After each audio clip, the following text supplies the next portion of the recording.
Hello అండి, అందరికీ నమస్కారం. కచ్చిపి టాక్స్ ఛానల్కి స్వాగతం. నా పేరు దీప్తి. ఈరోజు మనం మన అభిమాన రచయిత సూర్యదేవర రామ్మోహన్ రావు గారు రాసిన విజయం అనే నవలని చెప్పుకోబోతున్నాం. ఇక లేట్ చేయకుండా మనం నవల్లోకి వెళ్ళిపోదాం. జననీ జన్మభూమిశ్చ స్వర్గాదపి గరీయసి. కన్నతల్లి మాతృభూమి స్వర్గం కన్నా మిన్న అని చెప్పారు మన పూర్వీకులు. ఇది అక్షర సత్యం. 9 మాసాలు మోసి కనిపెంచి బిడ్డలకు తన మాతృప్రేమను పంచే కన్నతల్లికి లోకంలో ఎవరూ సాటిరారు. మనం జీవించటానికి అన్ని వనరులను ఇచ్చి మన అభివృద్ధికి తోడ్పడేది మాతృభూమి, మన దేశం. కన్నతల్లితో సమానమైన మన మాతృదేశం. మాతృభూమిని కాపాడుకోలేని ఏ జాతి స్వేచ్ఛగా బతకలేదు, స్వతంత్రంగా జీవించలేదు. పరాయి పాలనలో బానిస బ్రతుకులు బ్రతకాలి. 400 సంవత్సరాల పరాయి పాలనలో ఈ దేశం ఏం కోల్పోయిందో అందరికీ తెలుసు. దేశ స్వాతంత్రం, సార్వభౌమాధికారం పదిలంగా ఉండాలంటే దేశానికి పటిష్టమైన రక్షణ వ్యవస్థ అవసరం. ఇతర దేశాల దురాక్రమణలు, దుర్మార్గుల ఆగడాలు, సరిహద్దు చొరబాట్లు ఎదుర్కోవటానికి బలమైన దేశ రక్షణ అవసరం. అందుకే కన్నతల్లిని ఎంతగా ఆరాధిస్తామో మాతృభూమిని కూడా అంతగా ప్రేమించాలి. దేశభక్తి లేని పౌరుడు కళ్ళుండి గుడ్డివాడు. కాబట్టి దేశ రక్షణకు ప్రతి ఒక్కరూ తమ వంతు కృషి చేయాలి. అప్పుడే మన స్వేచ్ఛ, స్వాతంత్రాలు పదిలంగా ఉంటాయి. దేశ రక్షణ కోసం నిరంతరం కృషి చేస్తున్న మన వీర జవాన్లను చూసి మనం సదా గర్వపడుతున్నాం. మనం నిశ్చింతగా ఇక్కడ గుండెల మీద చేతులు వేసుకుని హాయిగా నిద్రపోతున్న అదే సమయంలో మన వీర జవాన్లు సరిహద్దుల్లో కంటి మీద కునుకు లేకుండా మంచుగడ్డల్ని, హిమపాతాల్ని, మండు టెండల్ని లెక్క చేయకుండా అక్కడ దేశ రక్షణ విధుల్లో పనిచేస్తున్నారు. తమ బంధువులకు, ఆత్మీయులకు దూరంగా నెలల కొద్దీ గడుపుతున్నారు. వారికి అమ్మ, నాన్న, కుటుంబం, భార్య, పిల్లలు అంతా ఉన్నారు. వారి రాక కోసం బంధువులు 1000 కళ్లతో ఎదురుచూస్తూ ఉంటారు. ఒక వీరుడిని సైన్యానికి ఇచ్చిన తల్లి వీరమాత అవుతుంది. ఈ దేశంలో వీరమాతలకు కొదవలేదు. వీరులకు పుట్టిల్లు భరతభూమి. దేశం కోసం వీరమరణం పొందితే అది అదృష్టంగా భావించే ప్రాచీన సంస్కారం మనది. ఈరోజు మిలిటరీలోనూ, నేవీలోనూ, ఎయిర్ ఫోర్స్లోనూ పనిచేస్తున్న లక్షలాది వీర జవాన్ల త్యాగం, ధైర్యం, పరాక్రమం మరువలేనివి. అటువంటి వీరుల్లో ఒకడు ఆకాష్ అయితే అతన్ని కన్న వీరమాత ఆశాలత. Ashalatha history professor. ఆవిడ భర్త మహదేవ్ డాక్టర్. ఆయనకు సొంత క్లినిక్ ఉంది. డాక్టర్గా మంచి పేరుంది. భార్యాభర్తలిద్దరిది అన్యోన్య దాంపత్యం. వారికి 3 సంతానం. పెద్దవాడు ఆకాష్. అతడి తర్వాత రమా, సుమ అని 2 కూతుళ్ళు. ఆకాష్కి చిన్నప్పటి నుంచి విమానాలంటే చాలా ఇష్టం. ఎప్పటికైనా తను పైలట్ కావాలని, విమానాలు నడపాలని చిన్నప్పటి నుంచి అతడు కలలు కనేవాడు. కానీ డాక్టర్ వాసుదేవికి కొడుకు పైలట్ కావటం ఇష్టం లేదు. తనలాగే కొడుకుని ఒక డాక్టర్గా చూడాలని ఆయన ఆశ. కూతుళ్ళు 2 లాయర్లు చేయాలని ఆశించాడు. అయితే ఆయన కోరిక తీరలేదు. ఆకాష్కి ఎప్పుడూ తల్లి ఆశాలత సపోర్ట్ ఉంది. అందుకే తన కలలు నిజం చేసుకోగలిగాడు. పైలట్ అయ్యాడు. అయితే సివిల్ విమానాలు నడిపే పైలట్ కాదు, ఎయిర్ ఫోర్స్లో యుద్ధ విమానాలు నడిపే పైలట్. అతడు ఎయిర్ ఫోర్స్లో చేరతానన్నప్పుడు డాక్టర్ మహదేవ్ చాలా వ్యతిరేకించాడు. కానీ ఆశాలత కొడుకుని సమర్థించింది. అసమర్థుడు ఏ రంగంలోనూ రాణించలేడు. నా కొడుకు మీద నాకు నమ్మకం ఉంది. వాణ్ణి సంతోషంగా ఎయిర్ ఫోర్స్కి పంపిస్తున్నాను అంది. అలా ఆకాష్ పైలట్ అవ్వగా చెల్లెళ్ళిద్దరూ డాక్టర్లు అయ్యారు. డాక్టర్ మహదేవ్కి అందుకే కొడుకు మీద కోపం. ఆకాష్ డాక్టర్ అయితే కూతుళ్ళిద్దరినీ లాయర్లను చేయాలనుకున్నాడు. ఆకాష్ ఎయిర్ ఫోర్స్కి వెళ్ళిపోవడంతో తను ఆశించిన దానికి విరుద్ధమైన కూతుళ్ళనైనా డాక్టర్లను చేద్దామని రమా, సుమలను చదివించాడు. అంతా వెల్ సెటిల్డ్. రమా, సుమలకు కూడా పెళ్లిళ్ళు అయిపోయాయి. కానీ ఆకాష్ మాత్రం ఇంకా బ్రహ్మచారి. ఆ రోజు ఆశాలతకి ఎందుకో చాలా టెన్షన్గా ఉంది. ఆ టెన్షన్కి తగిన కారణం కూడా ఉంది. ఆ రోజు తెల్లవారుజామున ఒక కల వచ్చింది. ఆకాష్ నడుపుతున్న విమానం కూలిపోయినట్టు వచ్చిన కల. తెల్లవారుజామున వచ్చిన కల నిజమవుతుందంటారు. అందుకే తను సెంటిమెంటల్ ఫూల్ కాకపోయినా మనసు తెలియని ఆందోళనకు గురవుతుంది. అందుకే కొడుకు ఆకాష్కు ఆ ఉదయం నుంచి ఫోన్ చేస్తూనే ఉంది. లైన్ కలవటం లేదు. సుమారు గంట సేపు ప్రయత్నించాక లైన్ దొరికింది. ఆకాష్ లైన్లోకి వచ్చాడు. కొడుకు గొంతు వింటూనే ఆవిడకు దుఃఖం ఆగలేదు. ఏడ్చేసింది. అవతల ఆకాష్ కంగారు పడ్డాడు. మమ్మీ, ఏమైంది? అంతా బాగానే ఉన్నారుగా? ఆత్రంగా అడిగాడు. మేం బాగానే ఉన్నాన్రా, నువ్వెలా ఉన్నావు? Fine mummy. నిన్ను అర్జెంటుగా చూడాలనుంది. ఓ మమ్మీ, 2 మాసాల క్రితమేగా ఇంటికొచ్చాను. ఇంతలో ఏంటి? ఇప్పుడు లీవ్ దొరకదు. నువ్వు నడుపుతున్న విమానం కూలిపోయినట్టు కలొచ్చింది. సో అదన్నమాట నీ భయం. ఇంతవరకు నా చేతిలో ఒక్క విమానం కూడా కూలిపోలేదు. నీకు తెలియదు మమ్మీ, ఆకాశం నా తల్లి, నీలాగే నన్నెప్పుడూ కాపాడుతుంది అంటూ నవ్వేశాడు. కబుర్లు చెప్పకు, నువ్వు జాగ్రత్తగా ఉండాలి. ఉంటాను. ఎప్పుడొస్తున్నావు? లీవ్ దొరికినప్పుడు. నీ పెళ్లి గురించి అంతా అడుగుతున్నారు. ఆ టైం రాని మమ్మీ, నేనే కోడల్ని తీసుకొచ్చి నీ ముందు నిలబెడతాను. Okay, be careful my child. Okay mummy, నీ ఆశీస్సులు నన్నెప్పుడూ కాపాడతాయి. ఉంటాను. డాడీని, చెల్లాయిల్ని అందరినీ అడిగానని చెప్పు. అలాగే, see you. Thank you mummy, but కలలు కల్లలు, వాటిని నమ్మకు. సర్లేరా అంటూ నవ్వేస్తూ ఫోన్ పెట్టేసింది ఆవిడ. కలలు కూడా ఒక్కోసారి నిజమవుతాయి. ఆశాలత కల కూడా నిజం కాబోతున్న సంగతి ఆ క్షణంలో ఎవ్వరికీ తెలియదు. రాచరిక ప్రభుత్వాలు అంతరించాయి. ప్రజల కోసం, ప్రజల చేత, ప్రజలే పరిపాలించుకునే ప్రజాస్వామ్య ప్రభుత్వాలు ఏర్పడ్డాయి. ఎక్కడో కొన్ని దేశాల్లో ఇంకా రాచరిక వ్యవస్థ ఉన్నా అది నామమాత్రమే. పరిపాలనా విధానమంతా ప్రజాస్వామ్య పద్ధతిలోనే సాగుతోంది. అంచేత ప్రజా సంక్షేమం కోసం, దేశ భద్రత కోసం, సరిహద్దుల రక్షణ కోసం ఆయా ప్రభుత్వాలు సర్వత్రా కృషి చేస్తూ ఉంటాయి. రక్షణ వ్యవస్థను పటిష్టం చేసుకోవడానికి, ఆయుధ సంపత్తిని అభివృద్ధి చేసుకోవటం ఎంతైనా అవసరం. ఒకప్పుడు యుద్ధాలే కాదు, అంతర్యుద్ధాలు కూడా దేశాన్ని అతలాకుతలం చేసిన సందర్భాలు చరిత్రలో ఎన్నో ఉన్నాయి. మత వ్యాప్తి కోసం కావచ్చు, దోపిడీ కోసం కావచ్చు, రాజ్య విస్తరణ కోసం కావచ్చు, పాత పగలు లేదా దాయాదుల పోరు వల్ల కావచ్చు. ఈ కారణాల వల్ల యుద్ధాలు జరిగేవి. ఇక అంతర్యుద్ధాలంటే ఇవి శత్రువులు ఎవరో బయట నుంచి రానక్కర్లేదు. దేశంలోనే ప్రభుత్వం లేక ప్రజా వ్యతిరేక శక్తులు ప్రబలి ప్రజలే వర్గాలుగా చీలిపోయి తమలో తాము కొట్టుకు చావటం. ఈ రకమైన యుద్ధాల వలన దేశం బలహీనపడి సులువుగా రాజ్యం శత్రువశమైపోతుంది. ఇవన్నీ 20వ శతాబ్దానికి ముందు పరిస్థితులు అనుకోండి. ఇక ఆ తర్వాత కాలంలో పుట్టుకొచ్చి ఉగ్రరూపం దాల్చి ప్రస్తుత కాలంలో ప్రపంచ దేశాల్ని పట్టిపీడుస్తున్న సమస్య తీవ్రవాద సమస్య. ఒక పక్క తీవ్రవాదాన్ని అణిచివేసే దిశగా ప్రపంచ దేశాలు కృషి చేస్తుంటే, మరోపక్క ఉగ్రవాదులు అధునాతన సాంకేతిక పరిజ్ఞానాన్ని అందుబాటులోకి తెచ్చుకుని మరింతగా తమ కార్యకలాపాలు విస్తరిస్తున్నారు. తీవ్రవాదులనండి లేక ఉగ్రవాదులనండి, వారి లక్ష్యం ఏదైనా కావచ్చు, కానీ అమాయక ప్రజల్ని బాంబులతో దాడి చేసి తుపాకులతో కాల్చి చంపటం క్షమించరాని విషయం.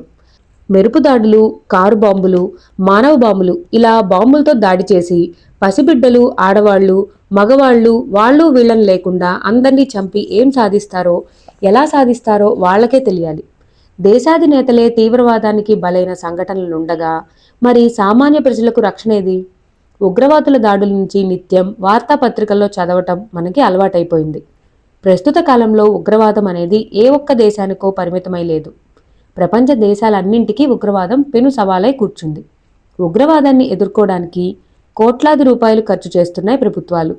అటు తీవ్రవాదులు కూడా మామూలు బాంబులతో జనాన్ని చంపి విసిగిపోయినట్టున్నారు. వాళ్ళిప్పుడు అణుబాంబుల కోసం అన్వేషించడం ప్రారంభించారు. ఒక్క బాంబు వేస్తే చాలు, లక్షల్లో పిట్టల్లా రాలిపోతారుగా జనం, పీడా పోతుంది అని అనుకున్నట్టున్నారు. ముఖ్యంగా తమ చిరకాల ప్రత్యర్థి అయిన ఒక అగ్రదేశాల్ని అతలాకుతలం చేసి పగ తీర్చుకోవటం కోసం రెడీమేడ్గా అణుబాంబులు ఎలా సమకూర్చుకోవాలి అని తీవ్రంగా ప్రయత్నాలు ఆరంభించారు. ఆ ప్రయత్నంలో భాగంగా వాళ్ళకి తెలిసింది ఆశాజనకమైన ఒక వార్త. అదేమంటే, ఇండియా దేశీయంగా అభివృద్ధి చేసిన ఈగిల్ అనే యుద్ధ విమానం సామర్థ్యాన్ని పరీక్షించటం కోసం నిజమైన 2 న్యూక్లియర్ బాంబుల్ని ఉపయోగించబోతుంది. ఆ బాంబుల్ని ఇండియా ప్రయోగించదు, పరీక్షకు మాత్రమే వాడుతుంది. ఆ 2 బాంబుల్ని సంపాదిస్తే చాలు, తమ పని సులువు అవుతుంది. భారత రక్షణ విభాగంలో అత్యంత గోప్యమైన ఈ సమాచారం తెలుసుకున్న తక్షణం ఒక ప్రముఖ ఉగ్రవాద సంస్థ రంగంలోకి దిగింది. So they started the game. ఆ రోజు డిసెంబర్ 31, సమయం రాత్రి 9 గంటలు.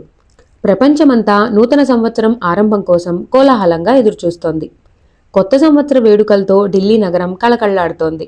రాత్రి 9 దాటినా ఢిల్లీ వీధుల్లో ఎక్కడా రద్దీ తగ్గలేదు. షాపులు, హోటళ్లు, డిస్కోటెక్లు, పబ్లు, స్వీట్ స్టాళ్లు, వైన్ షాపులు అర్ధరాత్రి దాటే వరకు అన్నీ తెరిచే ఉంటాయి. ఈ సంవత్సరం శీతాకాలం చాలా తొందరగా వచ్చింది. అది స్టడీగా కంటిన్యూ అవుతోంది. ఉదయం వేళల్లో దట్టమైన పొగమంచు ఢిల్లీ నగరాన్ని కప్పేస్తోంది. రాత్రిళ్ళు చలి అధికంగా ఉంటుంది. ప్రస్తుతం రాత్రి ఉష్ణోగ్రత 4 నుంచి 6 డిగ్రీల మధ్య కొనసాగుతోంది. అంతటి చలి కూడా ఢిల్లీ నగరవాసుల్ని కొంచెం కూడా భయపెట్టలేకపోతోంది. ఈ సంవత్సరం వేడుకల్ని మరింత ఘనంగా జరుపుకుంటున్నారు ఢిల్లీ వాసులు. సుమారు 9:30 గంటల ప్రాంతంలో ఇండియన్ ఎయిర్ ఫోర్స్కి చెందిన చెవర్లెట్ కారు ఒకటి మెత్తగా ఢిల్లీ వీధుల్లో పరుగు తీస్తోంది. ఆ కారుని క్లోజ్గా ఫాలో అవుతూ ఒక బెంజ్ కార్ దూసుకొస్తోంది. బెంజ్ కారు వెనక సీట్లో మల్లెపువ్వు లాంటి తెల్లటి దుస్తుల్లో ఒక పొడవు దాడీవాలా కూర్చున్నాడు. ముందు పోతున్న చెవర్లెట్లో ఒక ఎయిర్ ఫోర్స్ అధికారి ప్రశాంతంగా కూర్చున్నాడు. 5 నిమిషాల ప్రయాణం తర్వాత ఒక చౌరస్తా సిగ్నల్స్ దగ్గర ముందు పోతున్న చెవర్లెట్ ఆగింది. దానికి కుడిపక్కగా స్మూత్గా వచ్చి పక్కన ఆగింది బెంజ్ కారు. చెవర్లెట్లోని అధికారి మెరుపు వేగంతో ఈ కారు నుంచి బెంజ్ కారులోకి ఎంటర్ అయి సీట్లో కూర్చుని డోర్ మూశాడు. గ్రీన్ సిగ్నల్ పడింది. వాహనాలు ముందుకు కదిలాయి. 20 సెకండ్లు నిశ్శబ్దంగా దొర్లిపోయాయి. మళ్ళీ ఈరోజు అంతా సవ్యంగా జరిగిపోతుంది. మీ వాళ్ళని స్పాట్లో రెడీగా ఉంచు, పొడిగా ఇన్ఫార్మ్ చేశాడు ఎయిర్ ఫోర్స్ అధికారి. మా వాళ్ళు ఇప్పటికే అక్కడికి చేరుకున్నారు చెప్పాడు దాడీవాలా. డబ్బు సంగతి ఏం చేశారు? మీ అకౌంట్లోకి చేరిపోతుంది. రేపే డ్రా చేసుకోవచ్చు. Thank you. పైలట్ల విషయంలో నా డౌట్లు అలాగే ఉండిపోయాయి. డోంట్ వరీ, వాళ్ళిద్దరిలో ఒకడు మన మనిషి, రెండోవాడు మన మనిషి కాదుగా. వాణ్ణి మనవాడు చంపేస్తాడు 30,000 అడుగుల ఎత్తులో. ఇద్దరూ చిన్నగా నవ్వుకున్నారు. రేపు నేను వెళ్ళిపోతున్నాను చెప్పాడు దాడీవాలా. వెళ్ళిపోతే ఎలా? బాంబుల్ని సరిహద్దు దాటించాలి. ఆ పని మా వాళ్లకు తెలుసు. మళ్ళీ ఎప్పుడొస్తున్నావు? మా శత్రుదేశాన్ని నాశనం చేశాక. తిరిగి చిన్నగా నవ్వుకున్నారు ఇద్దరు. ఇంతలో మరో చౌరస్తా వచ్చింది. సిగ్నల్స్ దగ్గర ఆ 2 కార్లు పక్కపక్కన ఆగాయి. సో గుడ్ బై అంటూ ఆ కారులోంచి తన కారులోకి వచ్చేసి డోర్ మూశాడు ఆ అధికారి. గ్రీన్ సిగ్నల్ పడింది. తిరిగి వాహనాలు కదిలాయి. బెంజ్ కారు కుడిపక్క రోడ్లో దూసుకుపోయింది. ఎడం పక్కగా దూసుకుపోతున్న ఎయిర్ ఫోర్స్కి చెందిన చెవర్లెట్ కారులోని అధికారి పేరు Prakash Raina. Rajasthan, Jodhpur police station. Jeep దిగుతున్న సిఐ వందనా మల్హోత్రాను చూసి స్టాఫ్ అంతా అలర్ట్ అవుతూ సెల్యూట్ చేశారు. ఆమె సీరియస్గా వేగంగా స్టేషన్లోకి ఎంటర్ అయింది. 28 సంవత్సరాల వందన అద్భుత సౌందర్యవతి. ఆమెకు సాహసాలు చేయటం, ప్రజలకు మంచి చేసి పేరు సంపాదించటం, ముఖ్యంగా దేశసేవ ఆమెకు ప్రాణం. అందుకే కోట్ల ఆస్తి ఉన్నా కోరి పోలీస్ డిపార్ట్మెంట్కు వచ్చింది. ఇంకా పెళ్లి కాలేదు. డేరింగ్, డాషింగ్, డైనమిక్ లేడీగా డిపార్ట్మెంట్లో పేరు సంపాదించుకుంది. లంచం తీసుకున్నా, రూల్స్ తప్పి ప్రవర్తించినా ఆమె క్షమించదు.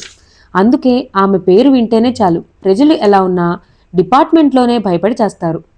సెంట్రల్ మినిస్టర్ ఒక ఆయన ఈమెకు దగ్గర బంధువు కాబట్టి ఆమెను ట్రాన్స్ఫర్ చేయించి పంపించడం కూడా సాధ్యం కాక జోధ్పూర్ పెద్దలు జుత్తు పీక్కున్న సందర్భాలున్నాయి. అటువంటి వందన మల్హోత్రా ముందుకు వచ్చింది ఇప్పుడు ఒక విచిత్రమైన కేసు.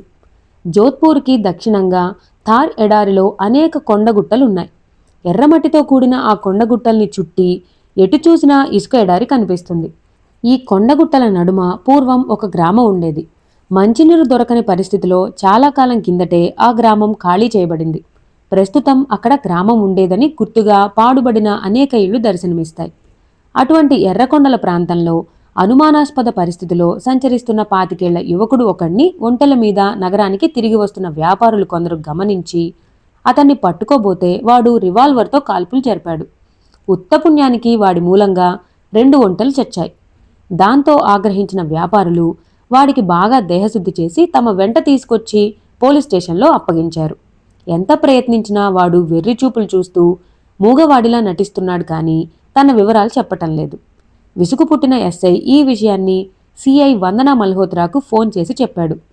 విషయం తెలియగానే ఆమె సరాసరి స్టేషన్కి వచ్చింది. ఎక్కడా వాడు? లోనకొచ్చి తన సీట్లో కూర్చుంటూ ఎస్ఐ రామ్ని అడిగింది. ఇక్కడే ఉన్నాడు మేడం అంటూ స్టాఫ్కి సైగ చేశాడు అతను. స్టేషన్లో దేదీప్యంగా లైట్లు వెలుగుతున్నాయి. చేతులకు కాళ్లకు సంకెళ్లతో తన ముందుకు తీసుకురాబడిన ఆ యువకుణ్ణి నిశితంగా చూసింది వందన. మనిషి చామంచాయిగా బలంగా దృఢంగా ఉన్నాడు. వాడి దుస్తుల తీరు పోలికల్ని బట్టి అతను స్థానికుడు కాదని ఆమెకు అర్థమైంది. రివాల్వర్తో తిరుగాడుతున్నాడంటే సరిహద్దు దాటి వచ్చిన ఉగ్రవాది అని డౌట్ వచ్చింది.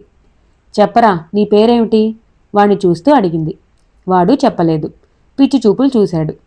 తనకు మాటలు రావని సైగ చేశాడు. ఓకే, రాసి చూపించు అంటూ పెన్ను ప్యాడ్ అతని ముందుకు విసిరింది వందన. తనకి రాయటం కూడా రాదన్నట్టుగా సైగ చేశాడు. 2 గంటలు మేడం, 2 గంటలు శ్రమపడ్డాను వీడి నోరు తెరిపించాలని. ఇదే తంతు చెప్పాడు ఎస్ఐ రామ్. చిన్నగా నవ్వింది వందన. లేచి యువతలకు వస్తూ తన రివాల్వర్ అందుకుంది. డోంట్ వరీ రామ్, ఇప్పుడు చెప్తాడు చూడు అంటూ రివాల్వర్తో నిర్దాక్షిణ్యంగా ఆ యువకుడి ఎడం పాదాన్ని షూట్ చేసింది. ప్రాణం పోతున్నంత బాధతో దారుణంగా అరిచాడు వాడు. నేను చచ్చిపోయాను, ఈ రాక్షసి నన్ను చంపేసింది నాయనో అని పెద్దగా హిందీలో అరిచాడు. అరుస్తూనే కూలబడిపోతూ నెత్తురోడుతున్న కాలును పట్టుకున్నాడు. వాడి అరుపులు వినగానే వందన పెదవుల మీద విజయహాసం మెరిసింది. నిన్ను ఎన్కౌంటర్ చేసి చంపేయమంటావా? మరోసారి రివాల్వర్ ఏం చేస్తూ అడిగింది.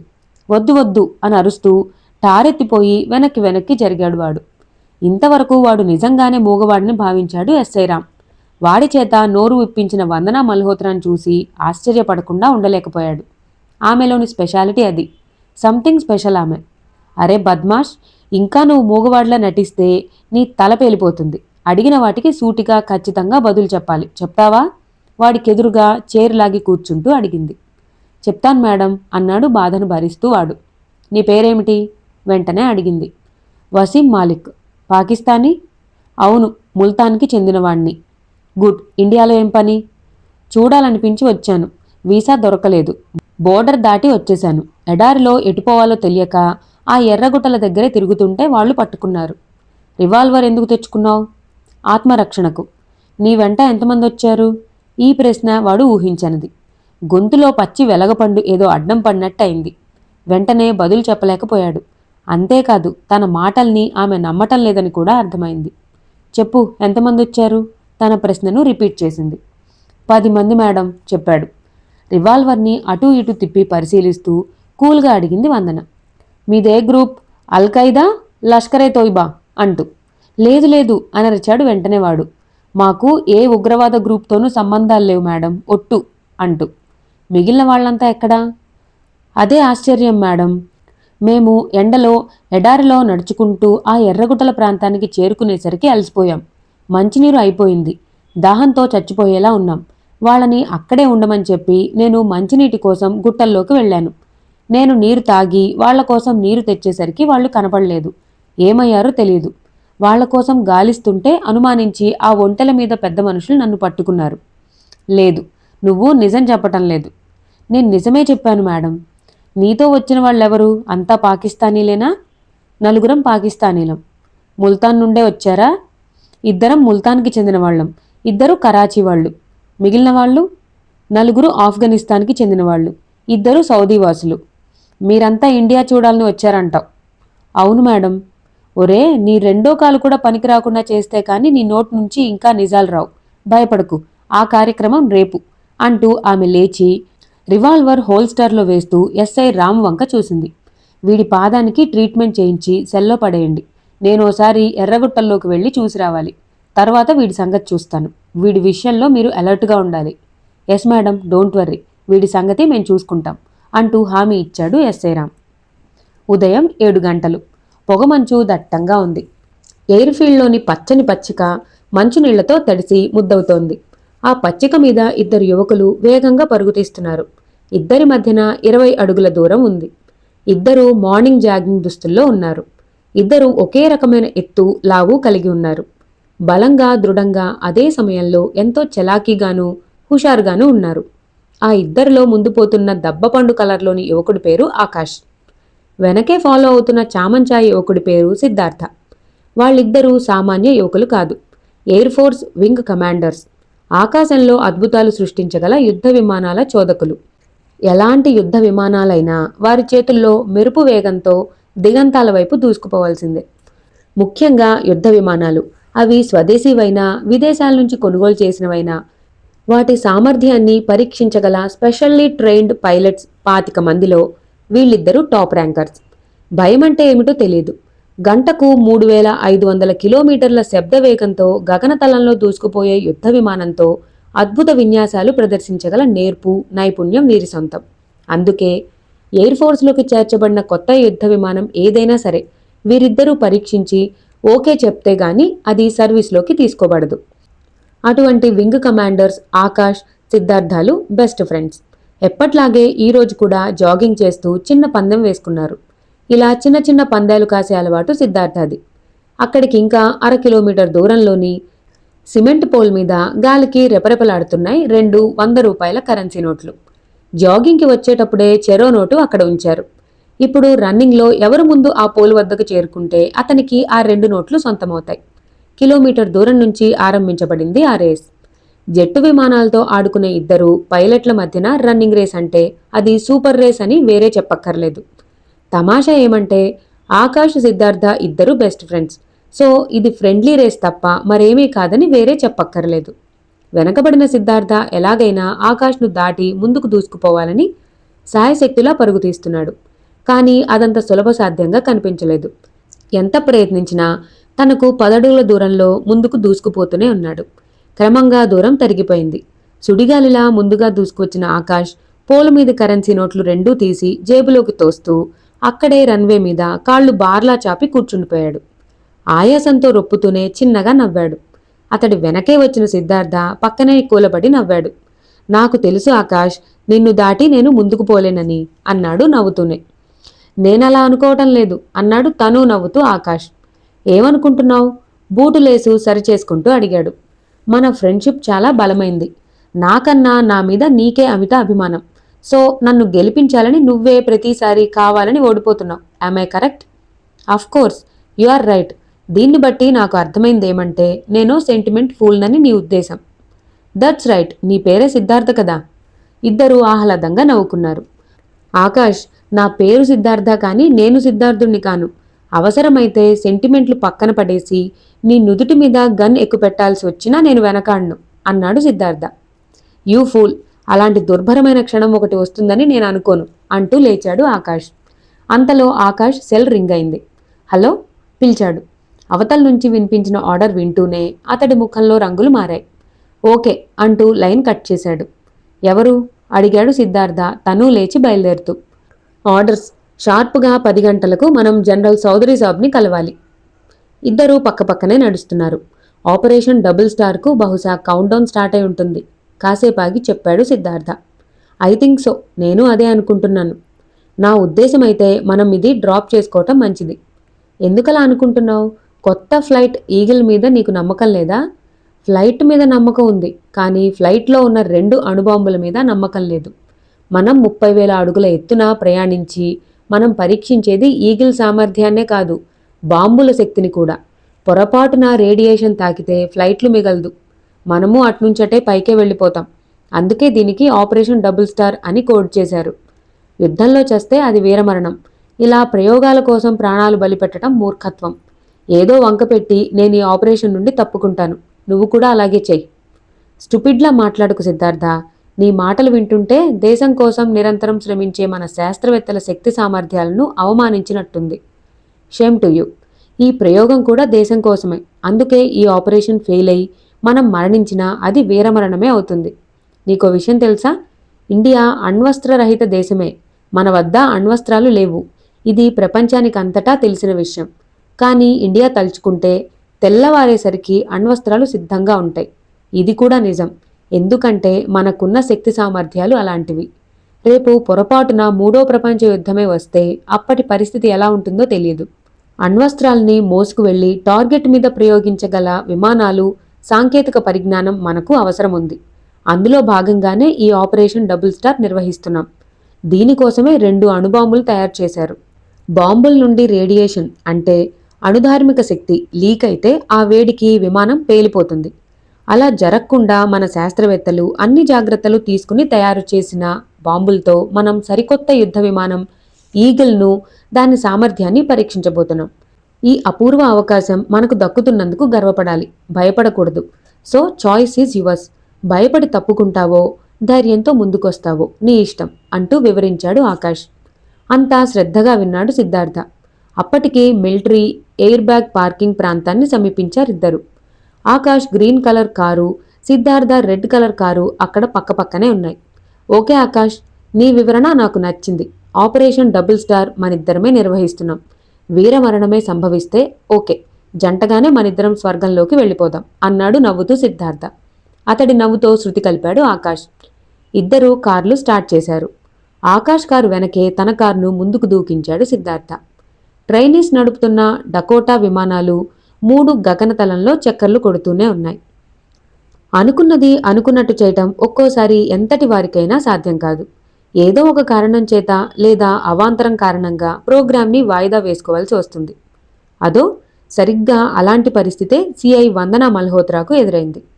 సాధారణంగా తలిచింది వెంటనే చేసేయటం ఆమెకు అలవాటు. పట్టుబడిన వసీం మాలిక్ మాటల్ని ఆమె పూర్తిగా విశ్వసించలేదు. ఏదో ఉగ్రవాద వర్గానికి చెందిన కొంతమంది సభ్యులు సరిహద్దు దాటి ఎడారి మార్గం గుండా వచ్చి ఎర్రమట్టి కొండల గుట్టల మధ్య మకాన్ చేసి ఉండొచ్చని ఆమె అనుమానిస్తోంది. నిజ నిర్ధారణ కావాలంటే ఓసారి తను ఆ ప్రాంతాలకు వెళ్లి చూసి రావాలి. అందుకే వసీం మాలిక్ నుంచి కొంత సమాచారం సేకరించగానే మధ్యాహ్నం కొంతమంది స్టాఫ్తో బయలుదేరడానికి నిశ్చయించుకుని భోజనానికి ఇంటికొచ్చింది. ఆమె జీప్ దిగుతూనే తమ పోర్టికోలో ఉన్న బెంజ్ కారును చూసి ఆశ్చర్యచకిత అయింది. ఎందుకంటే అది తమ ఫ్యామిలీ కార్. గ్వాలియర్ తమ సొంత ఊరు. ఇంత అకస్మాత్తుగా మమ్మీ డాడీ జోధ్పూర్ ఎందుకు వచ్చారో తెలియదు కానీ ఖచ్చితంగా తన పెళ్లి విషయంగా గొడవ చేయడానికే అని ఊహించింది. ఆమె జీపు దిగి లోనకొస్తుండగా తమ బట్టతల డ్రైవర్ ఎదురు వచ్చాడు. 60 సంవత్సరాల ఆ వృద్ధ డ్రైవర్ తన చిన్నప్పటి నుంచి తమ దగ్గరే కారు డ్రైవర్గా పనిచేస్తున్నాడు. ఏరా బట్టతల తాత, మమ్మీ డాడీ ఇద్దరు వచ్చారా అతన్ని అడిగింది. లేదమ్మా, మమ్మీ మాత్రమే వచ్చారు నవ్వుతూ చెప్పాడతను. అదేమిట్రా తాత, కొంపతీసి మమ్మీ డాడీ పోట్లాడుకోలేదు కదా? అవును బేబీ, పోట్లాడుకున్నారు నీ గురించే. నా గురించెందుకు? ఎందుకంటే ఏం చెప్పనమ్మా, నువ్వేమో నాకు ఉద్యోగం ఎక్కువ, పెళ్ళి అక్కర్లేదని కూర్చున్నావు. ఆయనేమో ఒక్కగానొక్క కూతురు, అది పెళ్లి చేసుకోనంటోంది. వెళ్ళి దాన్ని పెళ్లికి ఒప్పిస్తేనే తిరిగిరా, లేదంటే అక్కడే ఉండిపో, నీకు విడాకుల కాగితాలు పంపిస్తాను అంటూ తిట్టి పంపించేశారమ్మా. డాడీ అంత మాట అన్నారా? అవును తల్లి. సరే ఇదుంచు అంటూ 100 కాగితం అతడి చేతిలో పెట్టింది, మరో 100 నోటు ముఖం మీద ఆడిస్తూ. ఇది కూడా కావాలంటే నిజం చెప్పు, ఈ కథ వినిపించమని నీకెవరు చెప్పారు అడిగింది. వందనా మల్హోత్రాని చిన్నప్పటి నుంచి బేబీ అని పిలవటం అలవాటు. ఆ చనువుతోనే డ్రైవర్ కోపంగా చూశాడు. ఇది అన్యాయం బేబీ, బాధ్యత గల పోలీస్ ఆఫీసర్ అయి ఉండి లంచం ఎరవేసి నిజాన్ని రాబట్టాలని చూడటం గొప్ప అన్యాయం అన్నాడు. లంచం ఇవ్వాలన్నా తీసుకోవాలన్నా మా డిపార్ట్మెంట్ తర్వాతే ఎవరైనా. మర్యాదగా నువ్వు నిజం చెప్పి 100 కాగితం తీసుకుంటావా, సెల్లో పడేసి ఏదో కేసులో ఇరికించమంటావా? వెంటనే చెప్పే అంది గడుసుగా. ఓసితల్లో నన్నిలా బతకనీ బేబీ, వచ్చే నెలలో నా మనవరాలి పెళ్లి చూడాలి. ఇది డాడీ ప్లాన్. చాలా అమ్మగారు చాలా కోపంగా ఉన్నారు, ముందు నువ్వు లోనకెళ్ళు. థ్యాంక్యూరా తాత అంటూ 100 నోటు వాడి చేతిలో పడేసి లోనకు ఎంటర్ అయింది వందన. ఆమె లోపలికి వెళ్లేసరికి అక్కడే హాల్లో సోఫాలో కూర్చుని ఉంది తల్లి తారాదేవి. టీవీ చూస్తోంది. కూతుర్ని చూసి కూడా పలకరించకుండా అలాగే కూర్చుంది. వచ్చి తల్లికెదురుగా కూర్చుంది వందన. ఏమైంది మమ్మీ, సడన్గా ఇలా వచ్చేశావు? తల్లి కోపం చూసి చిన్నగా నవ్వుకుంటూ అడిగింది. నీలాంటి మగరాయుని కంటే ఏమైనా అవుతుంది. పెళ్లి చేస్తే 2 బిడ్డల తల్లివయ్యేదానివి. కాకి డ్రెస్ వేసుకుని నేరస్తులతో ఫైటింగులు చేస్తున్నావు. అక్కడ మీ డాడీ నన్ను తరిమేశారు. నిన్ను పెళ్లికి ఒప్పిస్తేనే తిరిగి రమ్మని చెప్పారు, లేదంటే విడాకులు ఇస్తానన్నారు. అర్థమైందా? విడాకులు. నీ మూలంగా ఇన్నాళ్ల మా కాపురం కూలిపోయేలా ఉంది. సరి, నువ్వెలాగూ పెళ్లి కొప్పుకోవు. నీకు నచ్చ చెప్పే కన్నా తలను గోడకు కొట్టుకోవటం మంచిది. అందుకే నాతో మాట్లాడకు. 4 రోజులు ఇక్కడ ఉండి తర్వాత ఎటన్నా వెళ్ళిపోతాను. ఆలోచించి పెట్టుకున్న మాటల్ని పాఠం అప్పగిస్తున్నట్టుగా గడగడా చెప్పేసింది ఆవిడ. అంతా విని పక్కున నవ్వింది వందన. ఆ నవ్వు చూసి మరింత ఉడుక్కుంది తారాదేవి. ఏమిటే నా మాటలు నీకు నవ్వులాటగా ఉందా? నువ్వెంత పోలీస్ ఆఫీసర్ అయినా నా కూతురువి, ఆ సంగతి మర్చిపోకు. ఈసారి అటో ఇటో తేల్చుకుందే వెళ్ళను అంది. వందన లేచి వచ్చి తల్లి పక్కన కూర్చుంది. ప్రేమగా తల్లి చేయి అందుకుంది. సారీ మమ్మీ, మిమ్మల్ని చాలా బాధ పెడుతున్నానని నాకు తెలుసు. కానీ ఏం చేయను, నాకు నచ్చిన నా మనసు దోచిన మగాడే దొరకటం లేదు. ఎవడో ఒకరిని చేసుకోవడం నాకు ఇష్టం లేదు. అంచేత నాకు ఇంకొంచెం గడువు కావాలి అంది ప్రాధేయంగా. ఇది అర్థం లేని మాట. మగాడంటే అంగట్లో బొమ్మ కాదు, నచ్చిన బొమ్మ కొనుక్కోవడానికి. నీ అంచనాలకి సరిపడే మగాడే మొగుడుగా దొరకాలంటే నీ బతుకంతా అలాంటి వాడి కోసం వెతకటంతోనే సరిపోతుంది. ఇదంతా కుదరదు గాని నీకు 3 అంటే 3 మాసాలు టైం ఇస్తాను. ఈ లోపల నీ మనసుకు నచ్చిన మగాణ్ణి తెచ్చి మాకు చూపించు. మీ పెళ్లి చేస్తాం. అది నీ వల్ల కాదంటే 4వ నెలలో మేం చూసిన కుర్రాన్ని కిక్కురు మనకుండా నువ్వు పెళ్లి చేసుకోవాలి. ఈ షరతు ఓకే అయితే చెప్పు, నేను వెళ్ళిపోతాను అంది తారాదేవి. ఓకే మమ్మీ, నీ షరతు మంజూర్ హై. నోటితో చెప్పకు, కాగితం మీద రాసి సంతకం చేసి ఇవ్వు. లేదంటే నీ తండ్రి ఊరుకోడు, మళ్ళీ నన్ను ఇక్కడికి తరుముతాడు అంది నవ్వుతూ ఆమె.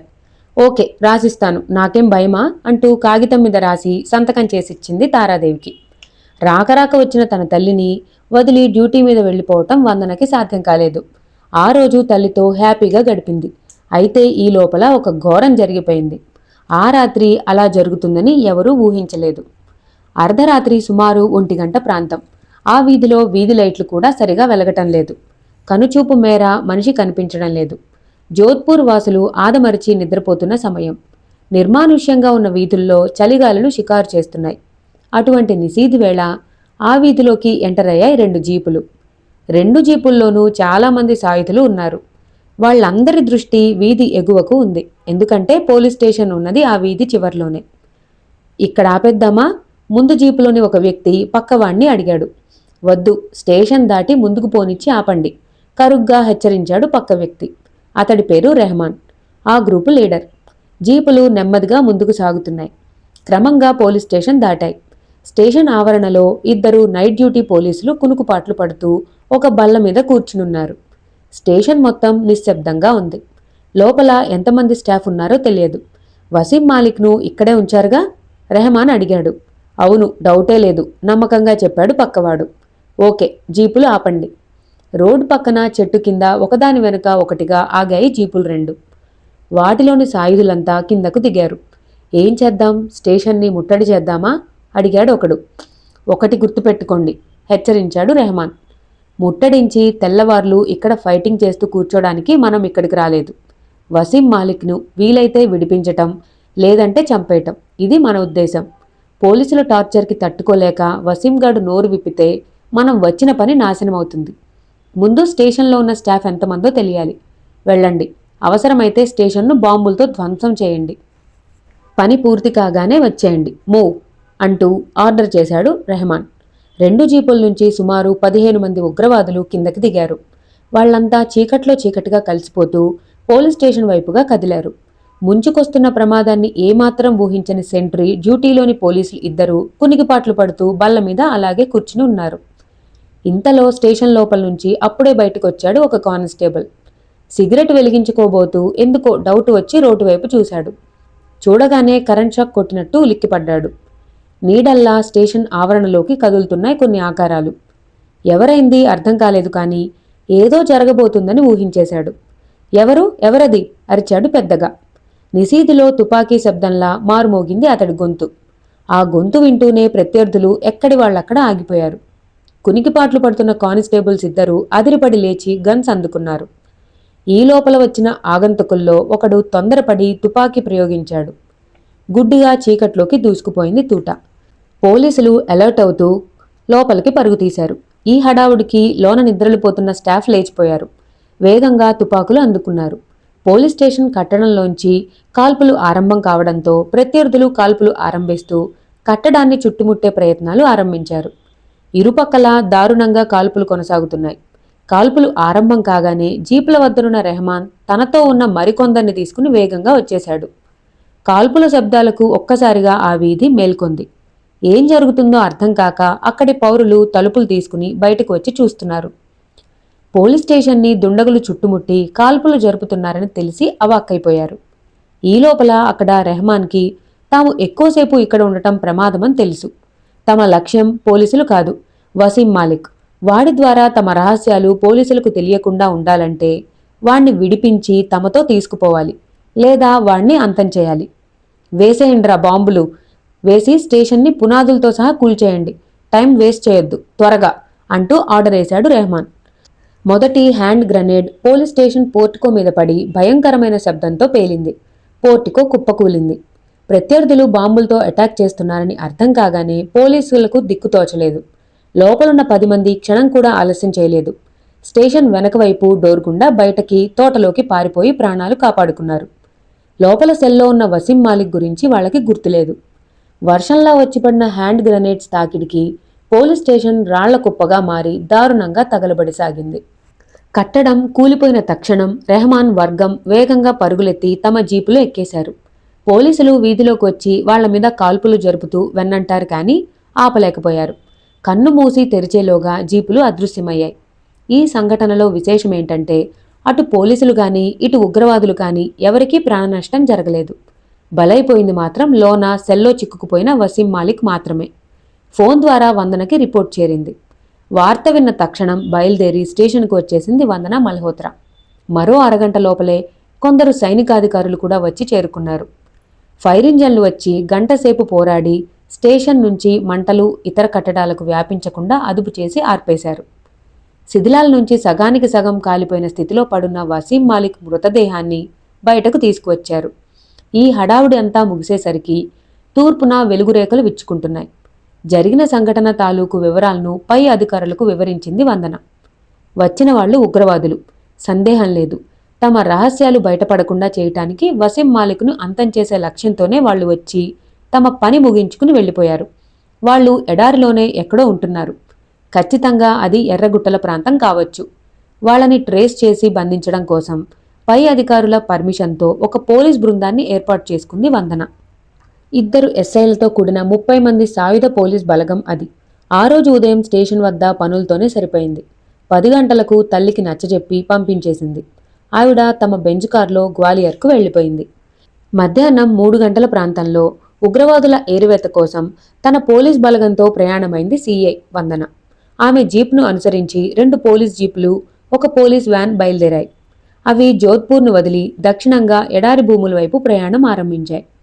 శీతాకాలం రోజులు కాబట్టి అంతగా ఎండవేడిమి తెలియటం లేదు. ఎడారి గాలులు రివ్వున వీస్తున్నాయి. వాహనాలన్నీ ఎడారిలోకి ప్రవేశించాయి. సరిగ్గా ఉదయం 10 గంటల సమయం. Air force general mister Chaudhary chamber. చీమ చిటుక్కుమన్నా వినిపించేంత నిశ్శబ్దం. తన ఎదురుగా ఉన్న యువకులిద్దరినీ సీరియస్గా చూశాడు జనరల్ చౌదరి. ఆ యువకులిద్దరూ ఆకాష్, సిద్ధార్థాలు. సో మై బాయ్స్, అర్థమైందిగా, operation double star, a secret, most secret operation. Eagle సామర్థ్యాన్ని పరీక్షించటం కోసం ఈ ప్రయోగంలో మనం ఉపయోగిస్తున్నవి డమ్మీ అణుబాంబులు కావు, ఒరిజినల్ న్యూక్లియర్ బాంబ్స్. వీటి రేడియేషన్ కంట్రోల్ సిస్టమ్ విమానంలో ఉంది. ఎట్టి పరిస్థితుల్లోనూ వీటిని డ్రాప్ చేయకూడదు. ఒక్కో బాంబుకి తన పరిధిలో 50 నుంచి 100 కిలోమీటర్ల దూరంలో మొత్తాన్ని నాశనం చేయగల శక్తి ఉంది. ఈ పరీక్ష గురించి బయట ప్రపంచానికి తెలిస్తే మనం అణ్వస్త్రాలు తయారు చేస్తున్నామన్న చెడ్డ పేరు వస్తుంది. ఉపఖండంలో ఆయుధ పోటీ మరింత పెరుగుతుంది. అన్నిటికీ మించి ఉగ్రవాదులు అణుబాంబుల కోసం కుట్రలు, కుతంత్రాలు నడిపే ప్రమాదం కూడా లేకపోలేదు. అందుకే రక్షణ శాఖ ఈ ఆపరేషన్ డబుల్ స్టార్ కార్యక్రమాన్ని అత్యంత ప్రతిష్టాత్మకంగానూ అత్యంత గోప్యంగానూ జరుపుతోంది. ఈ ప్రయోగం సక్సెస్ అయితే ప్రయోజనం ఏమిటని మీరు అడగవచ్చు. ఇది సక్సెస్ అయితే మన ఈగిల్ యుద్ధ విమానాన్ని కొట్టే మరో యుద్ధ విమానం ప్రపంచంలోనే లేదని ఖచ్చితంగా చెప్పొచ్చు. ఇది మన రక్షణ అవసరాలు తీర్చటమే కాదు, విదేశాలకు ఈ విమానాలను సరఫరా చేయటం మూలంగా సమృద్ధిగా విదేశీ వనరులు సమకూరుతాయి. సురక్షితంగా అణుబాంబుల్ని మోసుకెళ్లి టార్గెట్ మీద ప్రయోగించగల అధునాతన యుద్ధ విమానం మన ఈగిల్. ఇది విజయవంతం చేసి మన నాయకుల, సైంటిస్టుల కలల్ని, ఆశల్ని, దేశ భవిష్యత్తును మీరు నిర్ధారించాలి. ఇది మీ భుజాల మీద ఉంచబడుతున్న మహత్కార్యం. ఒకవేళ పొరపాటు ఏదన్నా జరిగితే, అది కూడా చెప్తున్నాను, మీ ప్రాణాలు బలి కావచ్చు. మనం ఎప్పుడూ సక్సెస్నే కోరుకుంటాం, కానీ ఒక్కోసారి సక్సెస్ రాకపోగా విపరీతం జరగొచ్చు. మనం అన్నిటికీ సిద్ధంగా ఉండాలి. Are you okay? అడిగాడాయన. చౌదరి మాటల్ని పైలట్స్ ఇద్దరూ అత్యంత శ్రద్ధగా విన్నారు. ఓకే సార్ అన్నాడు ఆకాష్. Any doubts? అడిగాడాయన. ఎస్ సార్ అన్నాడు సిద్ధార్థ. టెల్మి, ఏమిటి నీ డౌట్? అణుబాంబులు 2 విమానం ఫైరింగ్ యూనిట్లో లోడ్ చేసి ఉన్నంత వరకు రేడియేషన్ ఉండదు. ఓకే. వాటిని బయటకు తీస్తే రేడియేషన్ ఉంటుంది కదా, దాన్ని కంట్రోల్ చేయటం సాధ్యం కాదా? అన్లోడ్ చేసినప్పుడు వాటిని ఎలా భద్రం చేస్తారు? అడిగాడు. డోంట్ వర్రీ, వీటిని రేడియేషన్ లీక్ అవని ప్రత్యేకమైన పెద్ద బాక్స్లో భద్రం చేస్తారు. ఆ బాక్స్ నుంచి తీసి విమానంలో లోడ్ చేస్తారు. అన్లోడ్ చేసి ఆ బాక్స్లో భద్రం చేసి ల్యాబ్కి తీసుకువెళ్ళిపోతారు. సో నో ప్రాబ్లం, వివరించాడాయన. One more doubt sir. Yes. పొరపాటున విమానం నుంచి వీటిని డ్రాప్ చేస్తే ఏమవుతుంది? పేలిపోతాయా? No, not at all. మనం వార్ హెడ్స్ ద్వారా బాంబుల్ని ఏ టార్గెట్ మీద ప్రయోగించి పరీక్షించలేదు.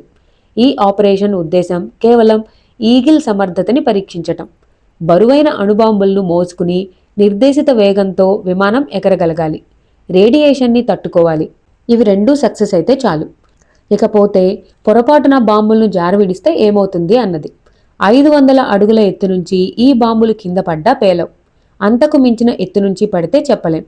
అవి పడిన ప్రాంతాన్ని బట్టి, ఎత్తును బట్టి ఆధారపడి ఉంటుంది. అలా కింద పడిన గంట లోపలే వాటిని తిరిగి రేడియేషన్ కంట్రోల్ బాక్స్లోకి షిఫ్ట్ చేయగలగాలి. లేదంటే ఆ ప్రాంతమంతా రేడియేషన్ వ్యాపించి విపరీతాలు జరిగిపోతాయి. ఓ రోజంతా అలా వదిలేస్తే రేడియేషన్ ఎక్కువైపోయి తమంతట తామే ఆ బాంబులు పేలిపోయే ప్రమాదం ఉంది. అదే జరిగితే ప్రళయం ఏర్పడినట్టే. So you must be careful. Okay sir, thank you. Akash, నీ డౌట్స్ ఏమిటి? నో డౌట్ సార్, మేం ప్రయాణించాల్సిన రూట్ చెప్పలేదు మీరు. ఎస్, అక్కడికే వస్తున్నా అంటూ చౌదరి ఉత్తర భారతానికి చెందిన ఒక మ్యాప్ని టేబుల్ మీద పరిచాడు. సీ హియర్, ఇది మన మిలిటరీ ఎయిర్పోర్ట్. ఈ రాత్రి సరిగ్గా 7 గంటలకు మీ ఇద్దరు మన సరికొత్త ఈగిల్ ఫైటర్లో బయలుదేరుతున్నారు. ఈ 2 రాష్ట్రాలు దాటి రాజస్థాన్ మీదుగా థార్ ఎడారిని చుట్టి గుజరాత్, మహారాష్ట్ర మీదుగా మధ్యప్రదేశ్, బెంగాల్ మీదుగా తూర్పు ప్రాంతాన్ని చుట్టి సరిగ్గా 8 గంటలకు ఈగిల్ సురక్షితంగా తిరిగి బయలుదేరిన చోటుకి చేరుకోవాలి. గంట వ్యవధిలో ఉత్తర భారతం మొత్తం చుట్టి రావాలి. మీ విమానాన్ని 1000 కళ్లతో మన అధికారులు పరిశీలిస్తుంటారు. ఎక్కడా పొరపాటు జరగకూడదు. ప్రోగ్రామ్ షీట్స్ ఈ బ్రీఫ్ కేసులో ఉన్నాయి, స్టడీ చేయండి. మనం 6 గంటలకు ఎయిర్పోర్ట్లో కలుసుకుందాం అంటూ ఒక బ్రీఫ్ కేసును ఆకాష్ ముందుకు నెట్టాడు చౌదరి. ఇంకేమన్నా డౌట్స్ ఉన్నాయా అడిగాడాయన. నో సార్, చెప్పాడు Akash. So you can go now. Thank you sir.